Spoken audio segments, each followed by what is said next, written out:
Weather coverage you can count on with Alabama's weather anchor of the year, WAAY 31's chief meteorologist, Kate McKenna.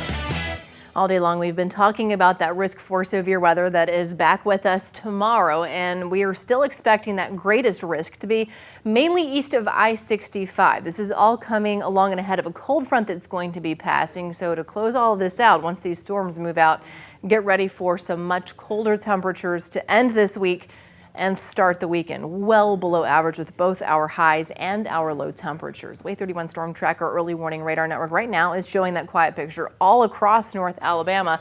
But I want to give you the wider view here, and we're just focusing on tornado reports from the past 24 hours. It has already been very active all across the southeast, from Mississippi down into south and central Alabama, Georgia, over into South Carolina. Of course, we didn't have any severe weather as far north as the Tennessee Valley today.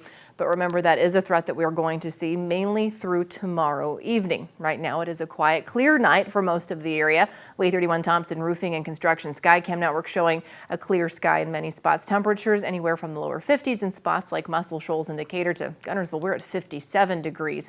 So as we wake up tomorrow morning, those temperatures are going to be mild. I know that we're only going to be dropping basically as low as where we are right now. The clouds start filling in as the night goes on, so we won't be dropping much further from where our current temperatures are. And by 7 o'clock, we're back up to 60 degrees. By 9 o'clock, we're in the mid 60s. We will start with a mostly cloudy sky. We will keep a mostly cloudy sky. Not everyone sees heavy rain tomorrow, and I'll show you what that looks like in just a second. But 77 degrees is your forecast high. It's scattered activity during the afternoon.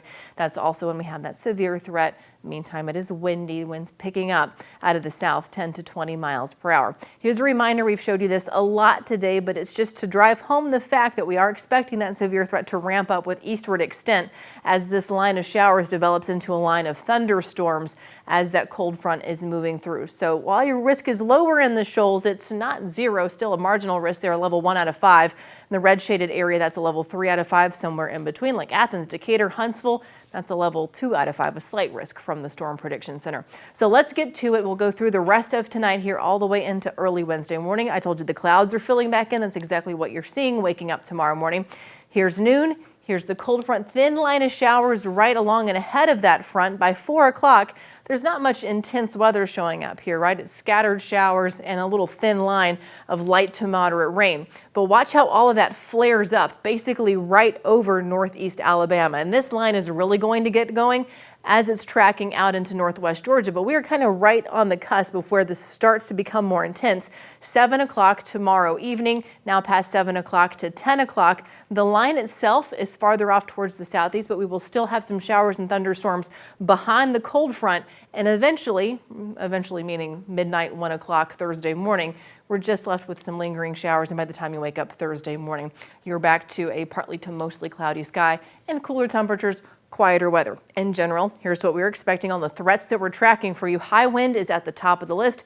We mean damaging straight line wind, 60 to 70 miles per hour. The risk for a tornado or two, the risk for some large hail is present as well. We'll be monitoring all of this closely for you as those storms get going tomorrow evening. 7-day forecast. I told you it's going to be getting much colder.